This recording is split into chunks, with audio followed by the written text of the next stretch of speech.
এক মুকামের এক খাদিমের সাথে কিছু কথা বলার জন্য। উনি কি বলে আপনারা একটু শুনবেন, শোনার পরে অন্যকে একটু দেখার সুযোগ করে দিবেন।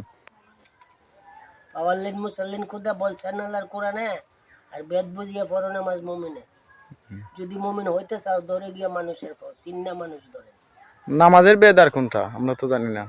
নামাজ নামাজ পাঁচ ওয়াক্ত নামাজ পড়তেই বেদ এখানের ভিতরে বেদ আবার কোনটা? বেদ আছে, বেদ তো আমরা ওই জানি। দেন বেদ 3.5 হাতের ভিতরে। এই 3.5 হাতের ভিতরে সারা যদি গিয়া কেউ অর্থ করে, এই অর্থ হবে না। 3.5 হাতের ভিতরে আমি একজন মূর্খ মানুষ, জানি না কুস্তা, আমি এটা খেজমত করি, আল্লাহ আল্লাহ করি, সময়ে যাইতে পারি, মসজিদে সময়ে যাই নাই। এই মানুষে মনে করে যে আমি বন্ধ, আমি বন্ডামি করি না, আমি টুকাইয়া খাই।